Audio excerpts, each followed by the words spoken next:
الحمد لله الحنان المنان الذي خلق الإنسان وعلمه البيان والصلاة والسلام على رسوله سيد الإنس والجان وعلى آله وأصحابه ذوي الخير والإحسان.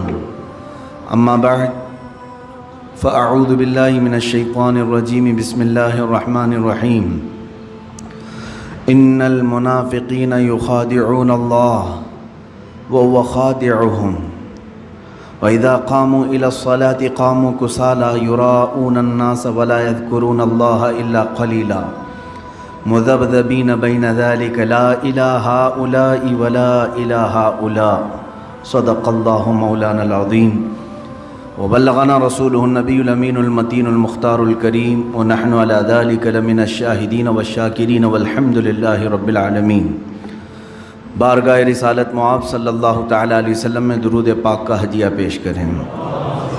اللہم صلی علی سیدنا و مولانا محمد معدن الجود والکرم وآلہ واصحابہ الکرام وابنہ الکریم وبارک وسلم صلاة دائمة سرمدا ابدا.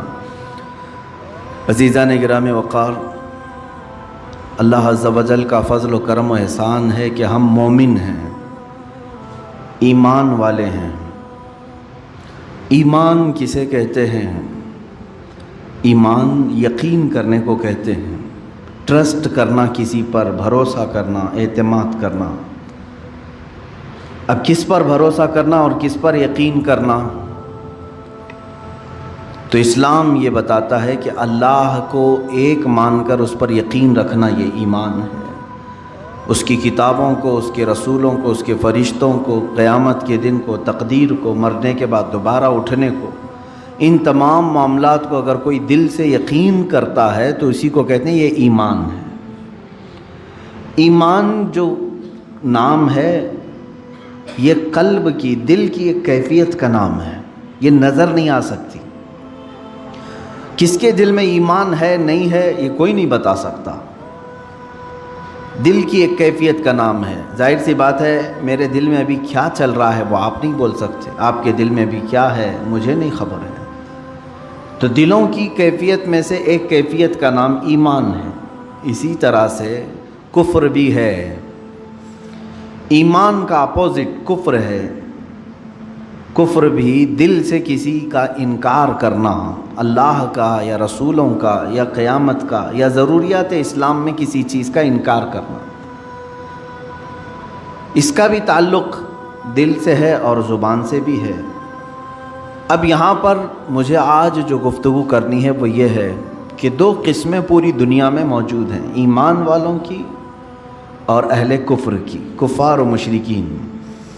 ایک طرف کفار جو اپنے کفر کو برملا اظہار بھی کرتے ہیں، اعلان بھی کرتے ہیں کہ ہم اللہ وحدہ سبحانہ و تعالیٰ کو اقرار نہیں کرتے یا نہیں مانتے. وہ لوگ یہ کہتے ہوں قرآن کو نہیں تسلیم کرتے، رسول کو نہیں مانتے، وہ علی الاعلان کافر ہیں، وہ اپنے کفر کا اعلان بھی کرتے ہیں. اور انہی کے برعکس بحمدہ تعالیٰ ہم ایمان والے ہیں، علی الاعلان اپنے ایمان کا اظہار بھی کرتے ہیں.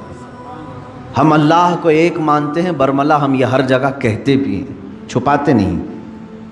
قرآن کو حق کتاب تسلیم کرتے ہیں، رسول کریم صلی اللہ علیہ وسلم کو سب سے آخری رسول مانتے ہیں. یہ ہم کبھی چھپا کر کے رکھتے ہیں اس چیز کو؟ ایمان والے بھی کھل کر کے اظہار کرتے ہیں، کفار بھی اپنے کفر کا کھل کر اظہار کرتے ہیں. ان دونوں کے درمیان ایک جماعت ہے جس کا نام منافق ہے. اس کی تعریف کیا ہے؟ منافق کہتے کسے ہیں؟ میں آج اسی سلسلے میں آپ کو معلومات پیش کرنا چاہوں گا.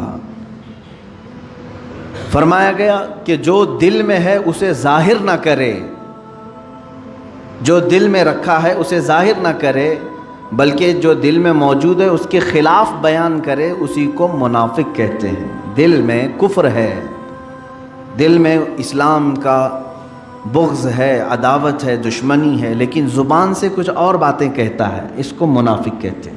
منافق جو لفظ ہے یہ عربی سے بنا ہوا ہے، نفق سے یا نافقہ سے.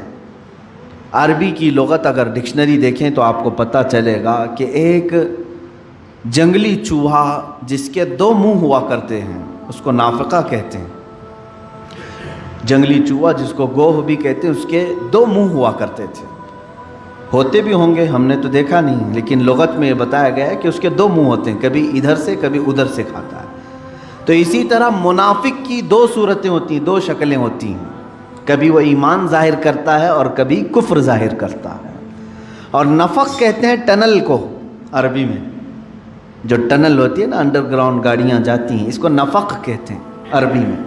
اور نفق کے بھی 2 منہ ہوتے ہیں، ایک طرف سے گاڑی نکلتی ہے، داخل ہوتی ہے، اور دوسری طرف سے گاڑی نکلتی ہے۔ اس کو ٹنل آپ انگلش میں کہتے ہیں اور اسی کو عربی میں نفق کہتے ہیں۔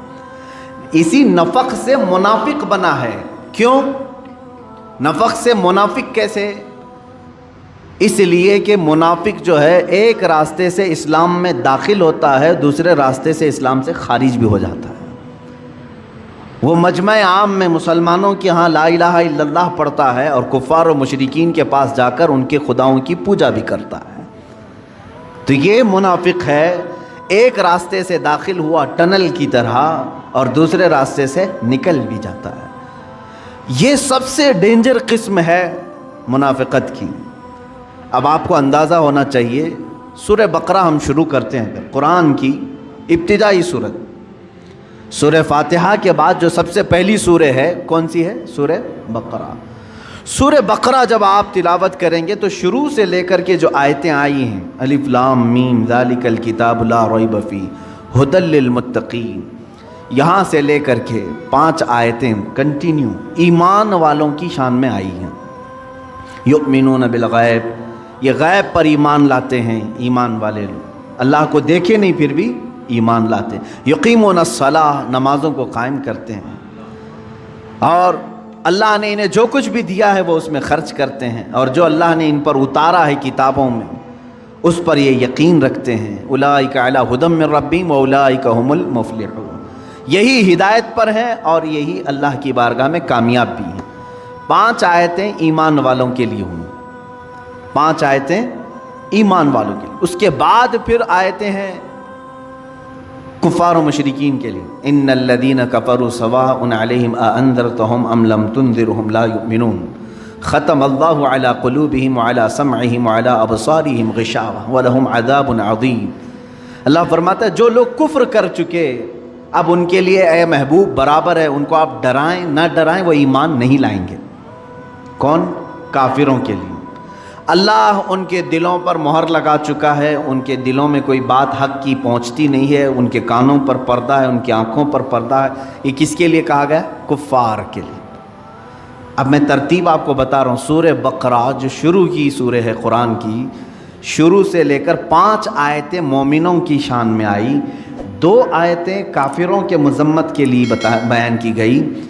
وَمِنَ النَّاسِ مَن يَقُولُ، یہاں سے آیتیں شروع ہوتی ہیں، دوسرا رکوع شروع ہوتا ہے، یہاں سے لے کے کنٹینیو 13 آیتیں صرف منافقوں کے متعلق بیان فرمائی۔ اللہ رب العزت نے 13 آیتیں کنٹینیو منافقین کے متعلق آئی ہیں۔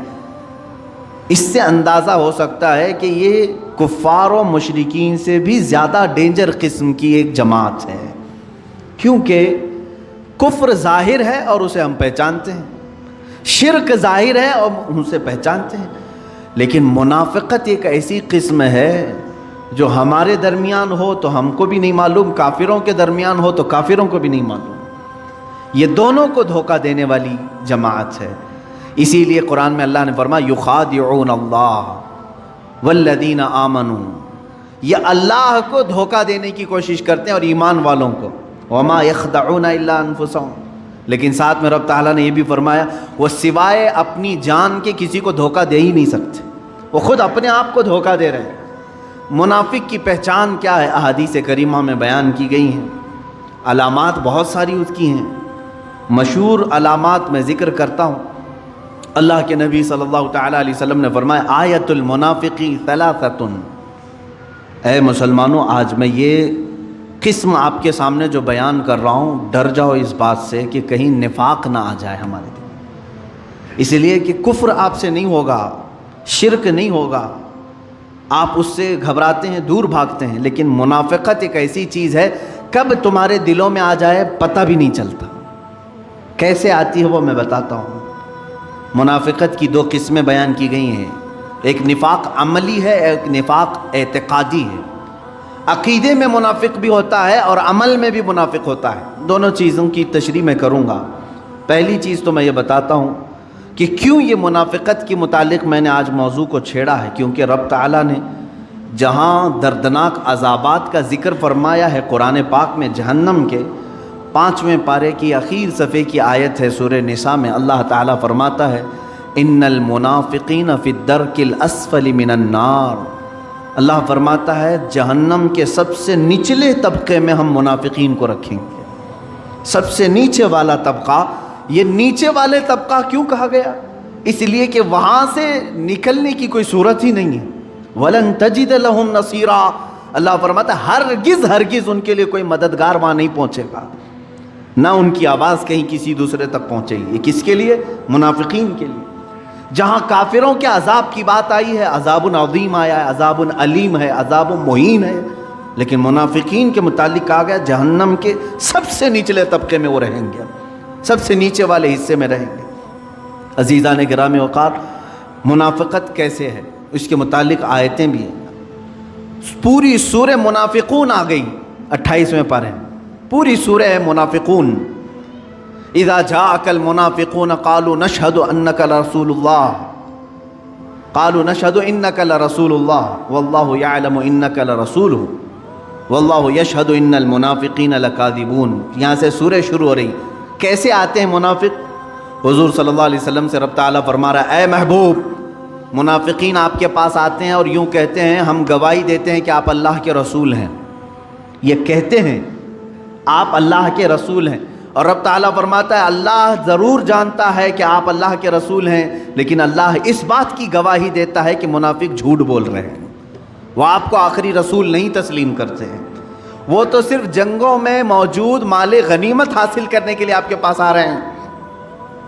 جب دیکھا اسلام کا بول بالا تو جماعتوں میں شریک ہو گئے، اور جب دیکھا کہ اسلام پر کوئی مصیبت آئی تو یہاں سے چھوڑ کر چلے گئے۔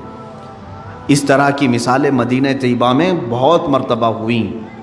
اللہ کے حبیب صلی اللہ تعالیٰ علیہ وسلم جب مدینہ طیبہ تشریف لائے تو یہاں سب سے بڑا جو خطرہ تھا وہ یہودیوں سے زیادہ منافقین سے تھا۔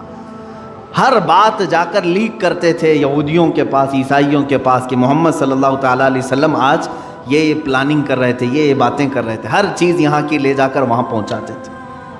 کئی دنوں تک یہ معاملہ چلتا رہا۔ جنگ بدر کے بعد تو بہت سارے لوگ اسلام میں داخل ہوئے۔ جنگ بدر ایک ایسی فیصلہ کن جنگ تھی، صرف 313 مسلمان ہیں اور 1000 سے زیادہ کافر ہیں۔ 313 کو جب فتح عظیم مل گئی تو ان لوگوں نے سوچا کوئی تو طاقت ہے ان کے پاس، ساتھ ہو جانا چاہیے۔ جنگ بدر کے بعد بہت مسلمان ہوئے، بہت مسلمان ہوئے، اور وہی جنگ احد ایک ہی سال کے بعد ہوئی۔ اب مسلمانوں کی تعداد 1000 سے زیادہ تھی۔ جب 313 تھے سال بھر پہلے، اب سال کے بعد 1000 سے زیادہ تھی تعداد۔ اب کی بار جب کفار و مشرکین آئے تو مسلمانوں کو شکست ہوئی۔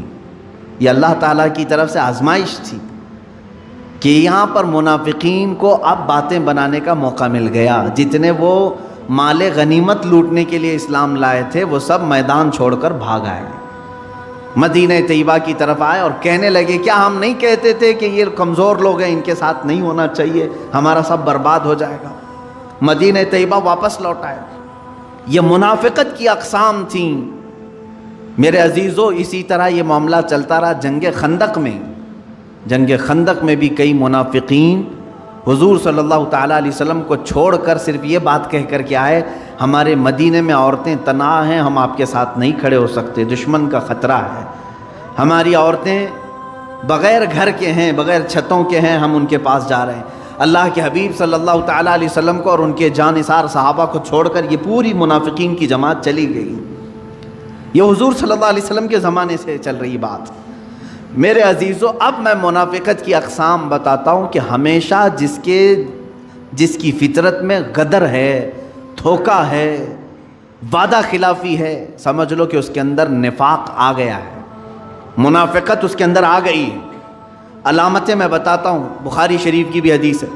اللہ کے حبیب صلی اللہ علیہ وسلم فرماتے ہیں آیت المنافق ثلاثۃ، منافق کی علامتیں 3 ہیں، 3 مشہور علامتیں، اذا حدث کذب واذا اؤتمن خان واذا وعد خلف، او کما قال النبی صلی اللہ علیہ وسلم، فرماتے ہیں اس کی پہلی علامت یہ ہے کہ جب بات کرے گا تو جھوٹ بولے گا، دوسری علامت یہ اس کے پاس اگر امانت رکھو گے تو کھا جائے گا، خیانت کرے گا، تیسری علامت یہ ہے کہ جب بھی وعدہ کرے گا تو مکر جائے گا، وعدہ خلافی کرے گا۔ یہ تو منافق کی اقسام بتائی گئی ہیں، جھانک کر کے دیکھ لو کہیں ان تینوں میں ہم تو نہیں پڑے ہوئے ہیں، مبتلا تو نہیں ہو گئے کہیں۔ خاص طور پر تاجر لوگوں سے، بزنس کرنے والوں سے مخاطب ہو کر کے بزرگوں نے فرمایا تمہیں کثرت سے جھوٹ کا سامنا کرنا پڑتا ہے، اور اس جھوٹ پر اگر تم نے کنٹینیو مداومت اختیار کر لی تو تم منافقت کے سٹیج پر پہنچ جاؤ گے۔ منافق کی ایک علامت یہ ہے کہ اپنی بات کو منوانے کے لیے بار بار قسمیں کھاتا ہے، اللہ کی قسم، کعبے کی قسم، قرآن کی قسم، کثرت سے وہ قسمیں کھاتا ہے منافق۔ اور جب بھی اس کے پاس کوئی امانت رکھی جائے تو خیانت کرتا ہے، صحیح طریقے سے اس کو نہیں لوٹاتا۔ امانت بہت قسم کی ہے میرے عزیزوں، صرف پیسہ ہی امانت نہیں ہے، کسی کی باتیں بھی تمہارے پاس امانت ہوتی ہیں، کسی کا مال تمہارے پاس امانت ہے، کسی کی بیٹی تمہارے پاس امانت ہے، کسی کے بچے تمہارے پاس امانت ہے۔ امانت کی بہت ساری قسمیں، اس میں خیانت کرنے والا منافق کی علامتوں میں شامل ہو گیا، اور جب کبھی وعدہ کرے تو وعدہ خلافی کرتا ہے، وعدہ کرتا ہے کہ میں فلاں تاریخ کو آپ کو پیسے دے دوں گا، میں فلاں تاریخ کو آپ سے ملاقات کر لوں گا، فلاں تاریخ کو یہ کام کر لوں گا، اور پھر مکر جاتا ہے۔ فرمایا گیا اس کے اندر منافقت آ گئی ہے۔ یہ نفاق کی 3 بڑی علامتیں ہیں، بڑی علامتیں ہیں۔ اب جو 13 آیتیں میں نے جس کا ذکر کیا سورہ بقرہ میں، شروع سے لے کر دوسرے رکوع سے تیسرے رکوع تک اگر آپ پڑھیں گے، اللہ تعالیٰ نے صاف صاف ان کے طریقے بیان کیا ہے۔ یہ خود میں خوش رہتے ہیں کہ ہم سب کو دھوکہ دے رہے ہیں، ہم صحیح ہیں باقی سب غلط ہیں، ہم سب کو ٹوپی پہنا چکے ہیں، وہ یہ خیال میں رہتے ہیں۔ اللہ ان کی اس چیز کو مسلمانوں کے سامنے کھل کر کے بیان کیا ہے۔ وہ خود اپنے زوم میں مبتلا رہتے ہیں کہ ہم سب کو دھوکہ دے رہے ہیں، حالانکہ اللہ ان کے دھوکے سے ہر مسلمان کو بچاتا بھی ہے، اللہ تعالیٰ محفوظ رکھتا ہے۔ اگر منافقین کے دھوکے سے ہم محفوظ نہیں رہتے تو یہ کب کے اسلام کی جڑیں کاٹ چکے ہوتے ہیں، کیونکہ یہ چوہے کی طرح داخل ہوتے ہیں جماعتوں میں اور قطر بھی نہیں کرتے ہیں۔ اگر ان کو کامیاب ہی ہونا ہوتا تو 14 صدیوں تک اسلام کا یہ پودا نہیں لہلہا رہا ہوتا، یہ کاٹ چکے ہوتے، یہ اپنی تمام تر کوششیں کر چکے ہوتے ہیں، بظاہر یہ کامیاب دکھتے ہیں لیکن مولا تعالیٰ ان کو خائب و خاسر اور ذلیل کرتا ہے ہر زمانے میں، ہر زمانے میں۔ میرے عزیزو، منافقت سے ہمیشہ بچنے کی کوشش کرو اور دعا کرتے رہو کہ اللہ میرے دل میں کبھی منافقت نہ آئے۔ یہ آتی کیسے ہے؟ اس کا سارا دار و مدار محبت رسول پر ہے۔ اگر یہاں ہلکی سی بھی بات خرابی آ گئی تو سیدھے اس کے اندر منافقت آ جائے گی۔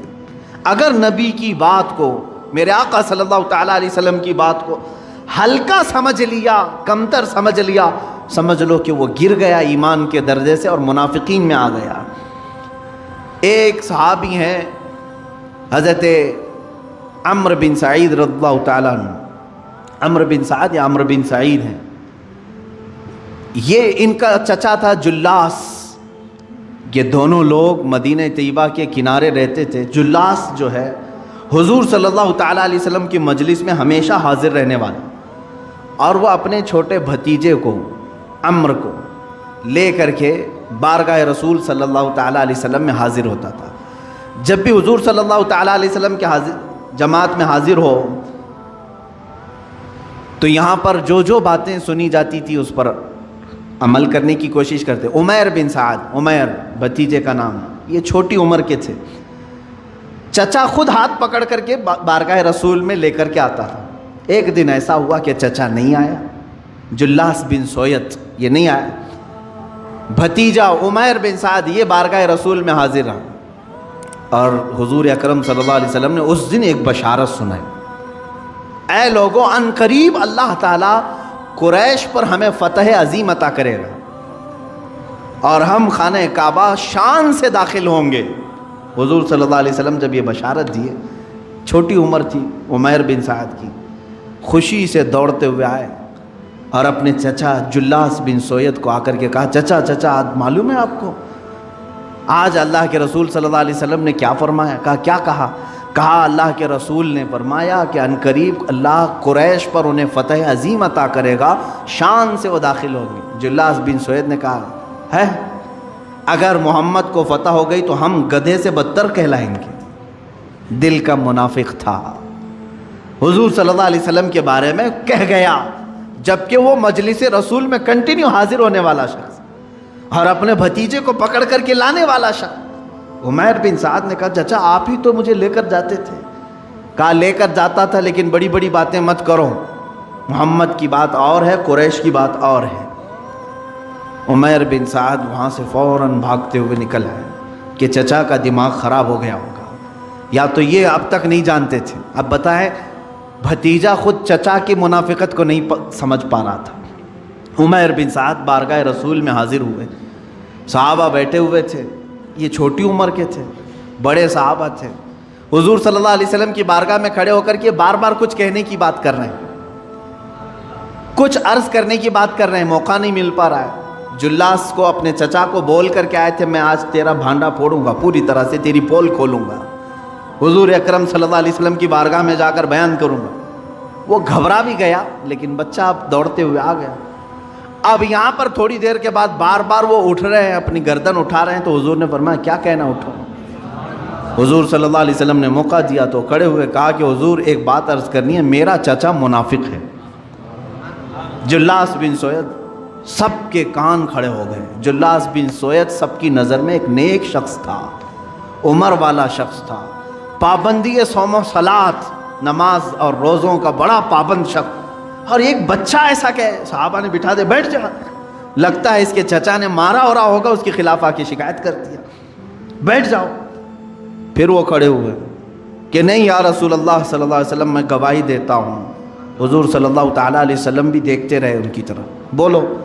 اسی اثنا میں جلاس بن سوید دوڑتا ہوا آ گیا، چچا بھی آ گیا، آیا دیکھا کہ شکایت کرنے کے لیے میرا بھتیجا کھڑا ہے، روتے روتے آیا بارگاہ رسول میں، کہا یا رسول اللہ صلی اللہ علیہ وسلم آج گھر میں یہ تاخیر سے آیا، میں نے ایک تماچا لگایا تو یہ کہا کہ میں تمہارے خلاف حضور سے شکایت کرتا ہوں، پتہ نہیں میرے بارے میں کیا آ کر کے کہا آپ سے۔ صحابہ نے کہا نہیں ہم کہہ رہے تھے کچھ تو گھر میں جھگڑا ہوا ہوگا اور یہ آ کر کے اس پر اتنا بڑا الزام لگا دیا۔ یہ عمیر بن سعد رونے لگ گئے، چھوٹی عمر کے ہیں اور ایک طرف یہ منافق ہے، دوسری طرف بڑے بڑے صحابہ کو قائل کرنا ہے، ان کو کنونس کرنا ہے، لیکن اللہ کے نبی صلی اللہ تعالیٰ علیہ وسلم دلوں کے حالات کو جانتے تھے۔ اللہ کے نبی صلی اللہ علیہ وسلم نے فرمایا عمیر تم بولو تمہاری بات کیا ہے۔ عمیر بن سعد نے پوری بات بتائی، میں مجلس سے اٹھ کر کے جب گیا تو میرے چچا نے ایسی ایسی بات کہی۔ اللہ کے حبیب صلی اللہ تعالیٰ علیہ وسلم نے اپنی گردن جھکا لی، ان کی بارات میں کچھ نہیں کہا، عمیر بن سعد کی حمایت میں ایک جملہ بھی نہیں فرمایا۔ صحابہ جواب کے انتظار میں، جلاس کھڑا ہے، اچانک جبرائیل امین آیت لے کر کے آ گیا، وَلَقَدْ قَالُوا كَلِمَةَ الْكُفْرِ وَكَفَرُوا بَعْدَ إِسْلَامِهِمْ۔ اللہ نے فرمایا اے حبیب یہ سچ کہہ رہا ہے، یہ کافر ہو چکا ہے اسلام لانے کے بعد جو آپ کی شان میں گستاخی کر رہا تھا۔ قرآن کی آیت آئی 10ویں پارے میں، اللہ تعالیٰ کے حبیب صلی اللہ علیہ وسلم نے فرمایا عمیر بن سعد کی گواہی اللہ نے قبول فرمائی ہے۔ عزیزان گرامی وقار، کسی بھی منافق کو اگر آس پاس پاؤ تو کھل کر کے اس کا اظہار کرو، کوئی تمہاری بات مانے نہ مانے اللہ تمہاری تائید میں ہے، اللہ تمہاری حمایت میں ہے۔ اسی لیے میں آج کہتا ہوں منافقین اگر ہماری جماعت میں کہیں نظر آئیں تو اس کا اظہار ہو، بتا دیا جائے کہ اے مومنین ان منافقین سے بچو جو بظاہر تمہیں اسلام کے نام پر گمراہ کریں گے اور لے جا کر کے کسی اور کی گود میں ڈال دیں گے، تمہیں جہنم کے راستے پر لگا دیں گے۔ عزیزان گرامی منافقین کی اور علامتیں جو قرآن پاک نے بیان کی وہ سنیں آپ۔ اللہ کے حبیب صلی اللہ تعالیٰ علیہ وسلم نے ایک وقت ایسا بھی آیا کہ جب مدینہ رسول میں مسجد نبوی میں نام لے لے کر کے حضور صلی اللہ علیہ وسلم نے ان کو اٹھایا، اب آپ یہ کہتے ہوں گے کہ کسی بھی جماعت کے خلاف، کسی بھی مکتب فکر کے خلاف آپ لوگ کیوں بولتے ہیں؟ میرے عزیزو سنو، باضابطہ مدینہ طیبہ میں مسجدیں بھی بننے لگی تھیں، ایک مسجد نبوی ہے، اور منافقین جب کھل کر کے کچھ نہیں کر پا رہے تھے تو ایک مسجد انہوں نے الگ سے بنانا شروع کیا، ایک الگ سے اپنا مرکز بنا رہے تھے، اور مسجد قباء کے قریب، کہ وہاں سارے لوگ اپنے جمع ہو کر کے گرو گھنٹہ فیصلے کریں گے حضور صلی اللہ علیہ وسلم کے خلاف۔ اس کو مسجد ضرار کہتے ہیں، قرآن پاک میں ہے۔ اور انہوں نے حضور صلی اللہ علیہ وسلم کی بارگاہ میں کیا بہانہ پیش کیا؟ کہا کہ ہم کو لمبا ہوتا ہے مسجد نبوی آنے کے لیے، مسافت زیادہ ہے، ہم وہیں پر نماز پڑھ لیں گے، اپنی جماعت کر لیں گے، کبھی کبھار آپ کے پاس آئیں گے، یہ بہانہ کر کے مسجد بنائیں۔ لیکن اس مسجد میں فتنے ہوتے تھے، سوائے رسول پاک کی گستاخی کے اور کچھ نہیں ہوتا تھا۔ وہاں پر ہمیشہ مسلمانوں کو توڑنے کی باتیں ہوتی تھیں، وہ مسلمان ہی تھے، بظاہر چہرے سے مسلمان تھے، حضور صلی اللہ علیہ وسلم کے پیچھے نمازیں پڑھتے تھے اور وہاں بیٹھ کر کے فیصلے اس طرح کے کرتے تھے۔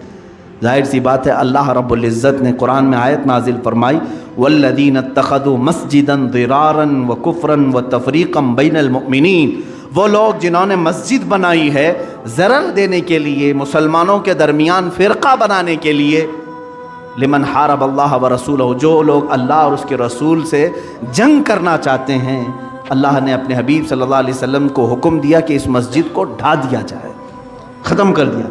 حضور اکرم صلی اللہ علیہ وسلم اپنے صحابہ سمیت تشریف لائے اور اس مسجد کو بنیادوں سے ختم کر دیا۔ اس کو تو میں نام سے مسجد کہہ رہا ہوں، حقیقت میں وہ مسجد ہے ہی نہیں تھی، مسجد نہیں، مسجد کسے کہتے ہیں؟ اسی کی آیت میں 11ویں پارے میں اللہ نے فرمایا لَمَسْجِدٌ أُسِّسَ عَلَى التَّقْوَى، مسجد وہ ہے جو تقوی کی بنیاد پر رکھی جائے، اللہ رب العزت اور اس کے حبیب صلی اللہ علیہ وسلم کے عشق اور محبت کی بنیاد پر رکھی جائے، وہ مسجد ہے۔ اور جس مسجد میں منافقت ہو، وہ چاہے 10 مینار والی ہو کہ 14 مینار والی ہو، اسے مسجد نہیں کہا جائے گا۔ جہاں سے محبت رسول صلی اللہ تعالیٰ علیہ وسلم کی خوشبو آتی ہے، وہ مسجد اگر جھونپڑی میں بھی ہو تو وہ مسجد ہے، وہ حرم ہے۔ اور اگر بغض رسول اور عداوت رسول جس جگہ سے سنائی دے رہا ہو، وہ مسجد نہیں کہلائے گی۔ میرے عزیزو، ایک پکی عمارت ہے بس، اور کچھ نہیں ہے۔ اس طرح سے اللہ کے رسول صلی اللہ علیہ وسلم کو اس کو ختم کرنے کا حکم دیا گیا۔ اسی لیے میں نے پچھلے جمعہ بھی کہا تھا، اقبال نے جو بات کہی وہ بہت سچ کہی ہے، آبروئے ماں ز نام مصطفیٰ، ہماری سب کی آبرو عزت کس سے جڑی ہوئی ہے؟ نام مصطفیٰ سے۔ اس میں اگر ذرا برابر بھی کمی آ گئی تو سمجھ لو نہ تم مسلمان ہو نہ تم انسان ہو، تمہاری کوئی حیثیت نہیں ہے۔ اسی لیے اقبال نے یہ بھی کہا ہے، بمصطفیٰ برسا خیش کے دی ہما اوست، اپنے آپ کو نبی کونین صلی اللہ علیہ وسلم تک پہنچا دو، اس لیے کہ یہی اصل دین ہے۔ تم اگر ان کی ذات تک پہنچ گئے، یہی دین ہے۔ اگر بؤ نہ رسیدی تمام بو لہبیس، اگر حضور صلی اللہ علیہ وسلم تک تم نہیں پہنچ سکے تو پوری زندگی تمہاری بو لہب کی طرح ہے، ابو لہب کی طرح ہے کہ حضور صلی اللہ علیہ وسلم کو چھوڑ کر کے جینا۔ عزیزان گرامی وقار، اب میں آپ کو یہ بھی بتا دوں کہ نفاق عملی کیا ہے، نفاق اعتقادی کیا ہے۔ کبھی منافق عمل سے ہوتا ہے اور کبھی عقیدے میں بھی ہوتا ہے۔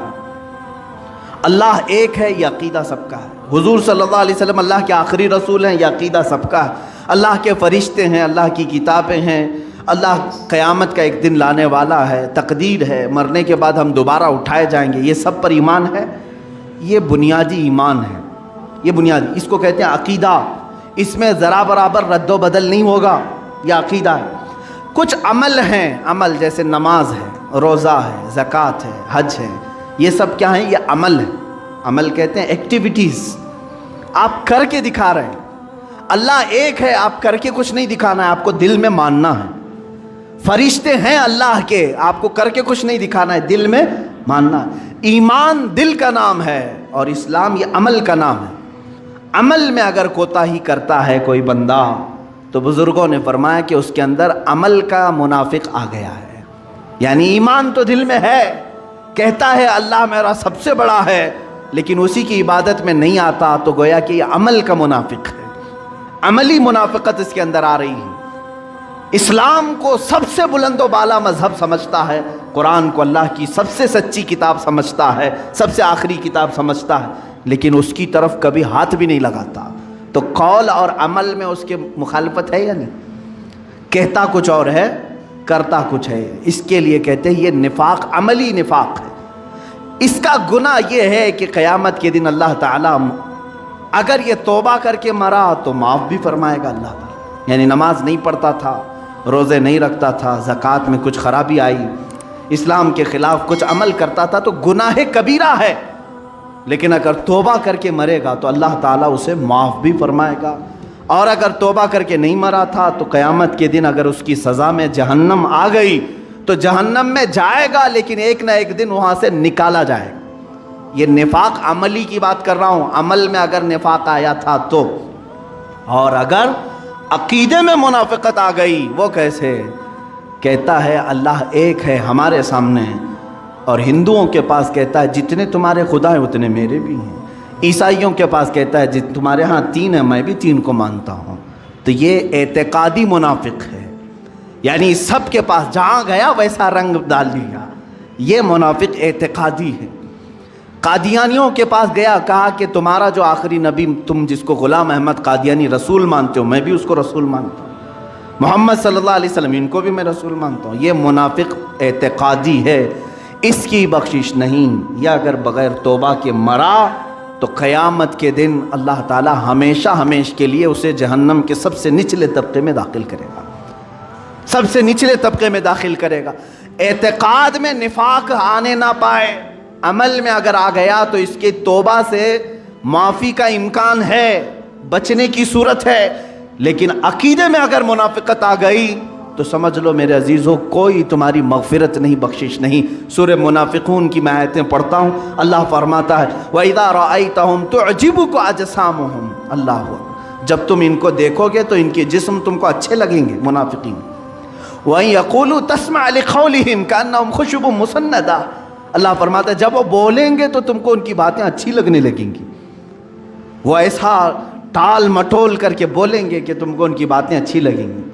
ظاہر سی بات ہے اگر صحیح صحیح باتیں ہم بتائیں گے تو کڑوی لگیں گے، ہم عیبوں پر اگر انگلی رکھیں تو کڑوی لگیں گے، سود کے خلاف بولیں تو بڈی خور ناراض ہیں، شراب کے خلاف بولو تو شرابی ناراض ہے، یہ تمام چیزیں تو ہمارے ساتھ ہوتی ہی رہتی ہیں میرے عزیزو۔ لیکن منافق کرتا کیا ہے؟ کہے تم اپنے اپنے کاموں میں لگے رہو، میں اپنے کام میں لگوں، سمجھوتا کرتا ہے، میں تم کو برا نہیں کہوں گا، تم مجھے برا مت کہنا، یہ سمجھوتا کر کے چلتا ہے منافق۔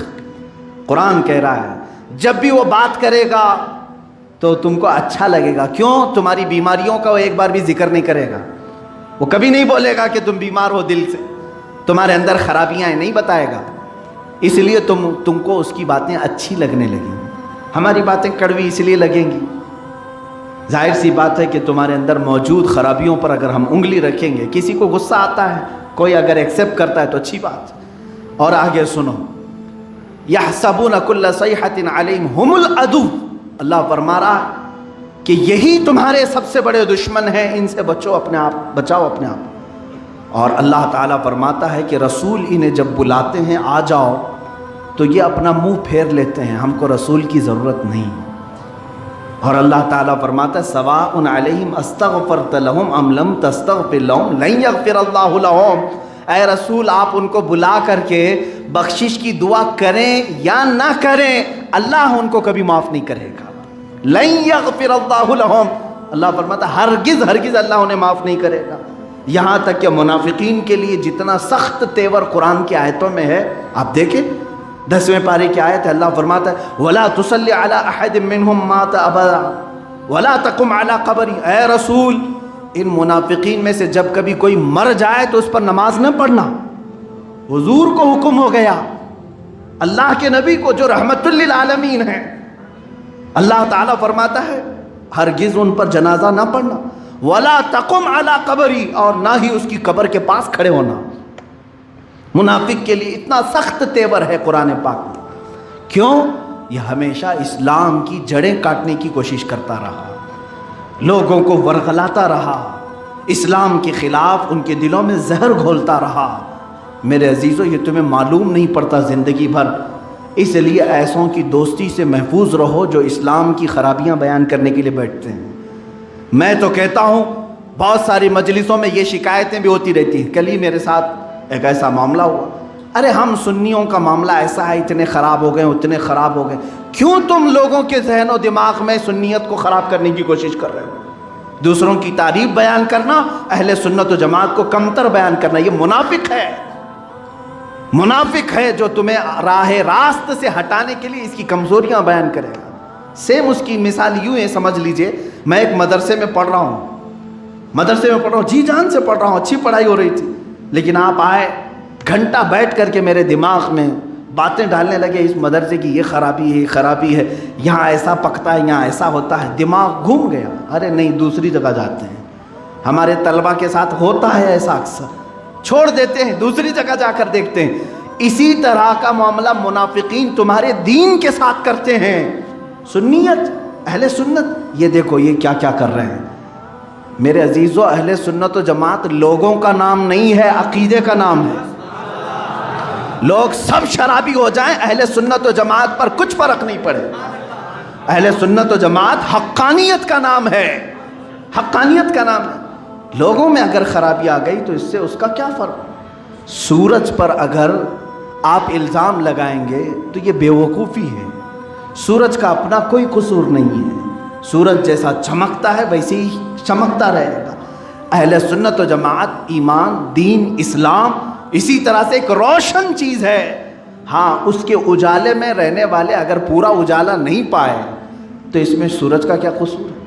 اب مثال میں آپ کو بتا رہا ہوں، سورج نکلا ہے، آپ گھر میں سارے دروازے بند کر کے بیٹھے ہوئے ہیں اور کوس رہے ہیں سورج کو، صبح سے ابھی تک سورج آیا ہی نہیں، اور اس سورج سے میرا کوئی فائدہ ہی نہیں ہے، ایسا ہے سورج، ویسا ہے سورج۔ میاں تو اپنے دروازے کیوں بند کیا؟ قصور تیرا ہے۔ دوسرا ایک آدمی باہر بیٹھا آنکھ بند کر کے، صبح سے آنکھ بند کر کے بیٹھا ہوا اور کہہ رہا ہے سورج بالکل اچھا نہیں، سورج بالکل اچھا نہیں، کبھی اس سے اجالا دکھتا ہی نہیں۔ سورج کا کیا قصور ہے؟ تو صبح سے آنکھیں بند کر کے بیٹھا ہے۔ اسی طرح دین اسلام چمکتا ہوا وہ سورج ہے، تم اگر اپنے دل کے دروازے بند کر کے بیٹھے رہو گے، ہو سکتا ہے تمہیں فائدہ نہ پہنچے، اسلام کا اس سے کوئی قصور نہیں۔ میرے عزیزو، اس طرح کی جماعتوں میں منافقین آتے ہیں اور تمہیں ہماری کمیاں اور خرابیاں بتا کر کے اس سے دل برداشتہ کرنے کی کوشش کرتے ہیں۔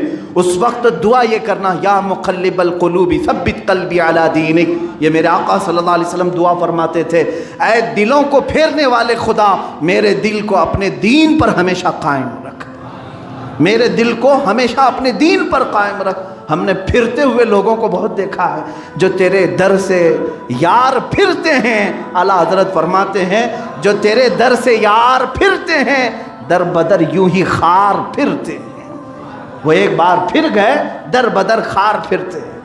عزیزان گرامی وقار، اب میں آپ کو یہاں پر صاف صاف یہ بتانا چاہوں گا منافقین اس زمانے میں کیسا کام کرتے ہیں۔ یہ تو زمانے رسول کی بات تھی، اللہ کے حبیب صلی اللہ تعالیٰ علیہ وسلم کے زمانے میں انہوں نے جنگوں میں، جہاد میں کفار و مشرکین کو ہماری باتیں لیک کیں۔ حضور صلی اللہ علیہ وسلم کی جنگی ترتیبات کو لے جا کر کے ان کے سامنے بیان کرتے، یہاں کہاں غلہ رکھا ہے، کہاں اناج رکھا ہے، یہ سب جا کر بتاتے تھے۔ یہ منافقین اس وقت اس طرح کے دھوکے دیے۔ بغداد کو ہلاکو نے جو تباہ کیا، کسی اور کی وجہ سے نہیں، ہمت ہی نہیں تھی ہلاکو کی۔ ابن القمی نام کا ایک شیعہ تھا جو ہلاکو سے مل گیا تھا جا کر کے، اور بغداد کے سارے خزانے، سارے جو اہم پوائنٹ ہے وہ جا کر ہلاکو کو اس نے بتایا، اور اس سے ساز باز کر کے خلیفہ بغداد کے خلاف ہلاکو کی سپورٹ میں آ کر پورے بغداد کو تباہ کیا۔ لیکن کیا ہلاکو نے ابن القمی کو چھوڑ دیا؟ اس کو بھی مارا۔ منافق کی یہی حال، اس کی حالت یہی ہے، وہ ساتھ تو دیتا ہے دشمنوں کا لیکن خود بھی اپنے آپ کو بچا نہیں پاتا، خود اپنے آپ کو بچا نہیں پاتا، خود بھی اسی آگ میں جھلس جاتا ہے۔ اسی طرح میرے عزیزو، اب ہمارے دور میں اگر کوئی بھی اس طرح منافقت کی صفت لے کر کے، چاہے وہ جبہ پہنے، قبہ پہنے، ٹوپی پہنے، امامہ پہنے، اور چاہے کہیں سے بھی کوئی بات لے کر کے آئے، صرف یہ دیکھنا کہ یہ مجھے مدینہ رسول تک پہنچا رہا ہے یا پھر کفار و مشرکین کی تھیلی میں ڈالنے جا رہا ہے، وہیں تم فیصلہ کرنا۔ اگر یہ مجھے سیاست کی بات کر کے، حکومت میں عہدے دلانے کی بات کر کے، یہاں سے سبسڈی لانے کی بات کر کے مجھے قائل کرنے کی کوشش کر رہا ہے، تو گویا کہ مجھے بکرا بنا کر کسی کافر کے جھولے میں ڈالنا چاہ رہا ہے۔ تم برملا یہ کہو ہم تو بازار مصطفیٰ میں بکنے والے لوگ ہیں، کسی ایسے پیر کے ہاتھ بھی ہم نہیں لگیں گے جو ہمیں لے جا کر کے مودی کے ہاتھ میں بیچنا چاہے۔ ہم کسی ایسے شیخ کو بھی نہیں مانتے جو کسی ایسی ظالم حکومت کے پنجوں میں بیٹھ کر کے تلوے چھاٹتا ہو۔ عزیزان گرامی، یہ منافقین کی وہ جماعت ہے۔ میں برملا اظہار کرتا ہوں اس بات کا کہ مسلمانوں پر آج کے حالات میں کس قدر سختیاں ہیں کس کو نہیں معلوم۔ جو فلسطین کے نہتے بچوں کا قتل عام کر رہے ہیں، ان اسرائیل سے ہاتھ ملانے والا مسلمان ہے، مسلمان ہے۔ یہ UAE کے جتنے بھی بڑے بادشاہ ہیں، یہ منافقت کی اعلیٰ قسموں میں آ گئے ہیں۔ سعودی کے حکام یہ منافقین جو مسجد حرم کے ممبر سے امام کو یہ خطبہ دینے لگاتے ہیں کہ اسرائیل کے لیے اب تعلقات استوار کر دیا جائے، ایک بار بھی انہوں نے فلسطین کے حق میں نہیں کہا کہ وہاں کے بچے مارے جا رہے ہیں۔ تمہارے اندر اسلام اور مسلمانوں کی ہمدردی نہیں، کفار و مشرکین کو گلے لگانے کی ہمدردی زیادہ ہے۔ عزیزان گرامی وقار، 400 کے قریب علماء اسلام کو سعودی عرب نے جیل میں رکھا ہے، جنہوں نے اپنے خطبے میں رد کیا ان کو جیل میں بند کر دیا گیا۔ اور امریکہ کا صدر ٹرمپ آتا ہے تو اتنے سونے سے اسے لاد دیا جاتا ہے۔ سعودی عرب کے ہی ایک شخص نے مجھے کہا تھا تقریباً انہوں نے اپنے 10 سال کے حج کی کمائی صرف اس صدر کو دے دیا ہوگا۔ انہوں نے اس کو کتنے کلو سونے کی تلوار دی، اور جتنے آئے تھے ان کو سب کو گھڑیاں، 250 لوگوں کو مہنگی گھڑیاں، اور ایک ایسی جہاز جس میں 70 کمرے موجود ہیں، یہ سب گفٹ کے طور پر دیا ہے۔ کس کو؟ مسلمانوں کے قاتل، فلسطین کو اجاڑنے والے ٹرمپ۔ اور کبھی ایک طرف دیکھو تو ائمہ کرام، علماء اسلام کو جیل کی سلاخوں میں بند رکھا گیا ہے، جو دعوت اسلام دیتے تھے انہیں آج بھی سڑایا جا رہا ہے جیلوں میں۔ اس کو کہتے میرے عزیزوں منافقت، جو دولت اور ہوس اور لالچ کی وجہ سے اسلام کے یہ دشمن ہیں۔ ان کے سفید جبوں کو نہ دیکھنا، ان کے اقال اور ان کے تمام شماغ کو نہ دیکھنا۔ یہ وہ لوگ ہیں جو قاتلین مسلمین ہیں، مسلمانوں کے قاتل ہیں، اور انہی کی ریال پر پلنے والے یا ڈالر پر پلنے والے یا پاؤنڈ پر پلنے والے دنیا میں زرخرید پیر بھی ہوتے ہیں، خریدے ہوئے ٹٹو ہوتے ہیں، اور خریدے ہوئے کئی عالم بھی ہوتے ہیں جو مسلمانوں کے درمیان اختلاف پیدا کرنے کی کوشش کرتے ہیں۔ تم آپس میں لڑتے رہو، بھڑتے رہو، ایک دوسرے کو قتل کرتے رہو، اور یہ بیٹھ کر کے گدیوں میں مسکراتے رہیں گے ہم نے تو اپنا کام کر دیا۔ آپ کتاب پڑھ لینا، موجود ہے۔ ہیمفرے ایک یہودی تھا، وہ مسلمان بن کر کے تقریباً 25 یا 30 سال اس نے خدمات کیا، کہاں کہاں، ترکی میں، عراق میں۔ وہ خود اپنی داستان لکھا ہے ہیمفرے، اس کتاب کا نام ہیمفرے کے اعترافات، کافی سال پہلے میں نے پڑھا تھا۔ اس نے کہا میں مشن پر نکلا تھا، میں نے حدیث پڑھا، قرآن پڑھا، تفسیر پڑھا، سب پڑھا، اور پھر مسلمانوں کی مسجد میں بیٹھا اور درس بھی دیا مسلمانوں کو۔ بصرہ اور کوفہ کے مسلمانوں میں شیعہ اور سنی کی لڑائی میں نے خود شروع کرائی تھی، اس نے اعتراف کیا۔ اس طرح میرے عزیزو ان منافقین کو پہچاننے کی ضرورت ہے۔ عبداللہ بن سبا وہ ایسا منافق ہے جس نے شیعہ جماعت کو وجود میں لایا، یہ وجود میں لایا ہے۔ مسلمانوں میں کوئی فرقہ نہیں تھا، کوئی جماعتیں نہیں تھی، یہ لے کر کے آئے۔ آپ کب تک اس طرح سوتے رہیں گے؟ اپنوں میں سے کیوں نہیں پہچانتے؟ آج ایک بات یاد رکھنا، دین اسلام کے متعلق اعلیٰ حضرت رضی اللہ تعالیٰ عنہ نے فرمایا ہے کہ اگر حضور اکرم صلی اللہ تعالیٰ علیہ وسلم کی محبت کو چھوڑ کر کوئی تمہیں گستاخ رسول سے ہاتھ ملانے کی بات کرے، دین اسلام کے مخالفین سے ہاتھ ملانے کی بات کرے، اعلیٰ حضرت نے اپنی کتابوں میں لکھا پھر چاہے وہ تمہارا کتنا ہی عزیز کیوں نہ ہو، تمہارا باپ ہی کیوں نہ ہو، اسے ایسے نکال کر پھینکو جیسے دودھ میں سے مکھی کو نکال کر پھینکا جائے۔ تمہارا اس سے کوئی تعلق نہیں ہونا چاہیے۔ ہمارا رشتہ رسول کریم صلی اللہ تعالیٰ علیہ وسلم سے۔ ارے میاں، ہمارے ہاں تو قانون ایسا چلا ہے اہل سنت و جماعت مارحرہ مطہرہ کے وہ سادات اعظام جہاں سے اعلیٰ حضرت بیعت ہوئے، خاندان میں کچھ لوگ شیعہ ہوئے تو خاندان کے ہی سادات نے علل اعلان یہ ذکر فرمایا کہ ان کا ہمارے خاندان سے کوئی تعلق ہی نہیں ہے، جبکہ وہ اس خاندان کے لوگ تھے۔ ختم کر دیا کہ جب تمہارا رشتہ ہمارے سے خون کا ہے تو ظاہر سی بات ہے اس سے افضل رشتہ محبت رسول کا ہے، اگر اس میں کمی آئی تو تمہارا ہمارے خاندان سے کوئی تعلق نہیں۔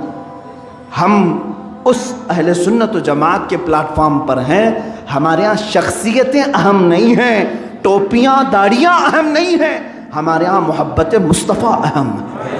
اگر گدڑی پہننے والا عاشق رسول ہے تو ہمارے سروں کا وہ تاج ہے، اور اگر جبے قبے پہننے والا گستاخ رسول ہے، چاہے وہ کسی بھی مسجد یا خانقاہ کی گدی پر ہی کیوں نہ بیٹھے، ہمارا اس سے کوئی تعلق نہیں۔ جو مسلمانوں کو بیچنے کی بات کرے، لے جا کر کے فروخت کرنے کی بات کرے، چند پیسوں میں اور سکوں میں بک جائے، میرے عزیزو ایسے کہ ہاتھ میں ہاتھ ہرگز نہ دینا، یہ منافقین ہیں، ان کو پہچانو اور منافقت سے توبہ کرو۔ اس لیے کہ جتنے اولیاء کاملین آئے سب کی دعاؤں میں دیکھ لینا وہ روتے روتے یہ دعا کرتے تھے، اے اللہ کفر تو شرک سے تو میں بچ جاتا ہوں، لیکن دل میں کبھی منافقت آ گئی تو یہ معلوم نہیں پڑتا، اے رب ذوالجلال میرے دل کی نفاق سے تو حفاظت فرما۔ مسلمانوں اس سے دعا کرو کہ اللہ ہم کو منافقت سے بچائے، نفاق سے بچائے۔ دیکھو آج ہماری جماعت میں کچھ لوگ منافق آ کر کے مسلمانوں کا عقیدہ خراب کر چکے ہیں۔ عام نوجوان اب صحابہ کی شان میں گالیاں دینے لگا ہے، ان کو کون اس طرح لایا ہے، کون ہے جو اکسایا ہے؟ شان امیر معاویہ کے خلاف بھونکنے والے، سبزیاں بیچنے کی ان کی قدر نہیں ہے، جو دیوار بنانے کے کام کرتے ہیں، جھاڑو جھاڑنے کے کام کرتے ہیں، یہ شان امیر معاویہ میں کتے کی طرح بھونک رہے ہیں۔ ان کو آخر یہاں تک لایا کون؟ ان کے پیچھے کوئی نہ کوئی ایسا منافق ہے جو جماعت اہل سنت میں داخل ہو کر کے، جماعت اہل سنت کا نام لے کر کے ان کو بغض صحابہ سکھاتا ہے۔ سمجھ جاؤ میرے عزیزو، آج صحابہ کی شان میں اس نے سکھایا، کل تمہیں یہ بھی کہے گا کہ رسول مر کر مٹی میں مل گئے، معاذ اللہ رب العالمین۔ سمجھ جانا اہل سنت و جماعت سے اگر سر منہ بھی انحراف کرو گے تو گمراہی ہے، کھائی ہے۔ اللہ تبارک و تعالی ہمیں ان تمام چیزوں سے محفوظ رکھے۔ ہمارا عقیدہ وہی ہے جو ہمیں ہمارے بڑوں نے سکھایا ہے، انہیں جانا، انہیں مانا، نہ رکھا غیر سے کام۔ للہ الحمد میں دنیا سے للہ الحمد میں دنیا سے مسلمان گیا۔ میرے آقا صلی اللہ تعالیٰ علیہ وسلم کی بارگاہ میں ہمارے دل و جان اور ساری چیزیں فدا ہیں۔ جو ان سے وابستہ ہے وہ ہمارا ہے، جو ان سے ناآشنا ہے اس سے ہمارا کوئی تعلق نہیں ہے۔ جو تیرے در سے یار پھرتے ہیں، در بدر یوں ہی خار پھرتے ہیں، وہ سوئے لالا زار پھرتے ہیں، تیرے دن اے بہار پھرتے ہیں۔ اللہ تبارک و تعالی ہم سب کو کہنے سننے سے زیادہ عمل کی توفیق عطا فرمائے۔ وآخر دعوانا الحمد للہ رب العالمین۔ السلام علیکم۔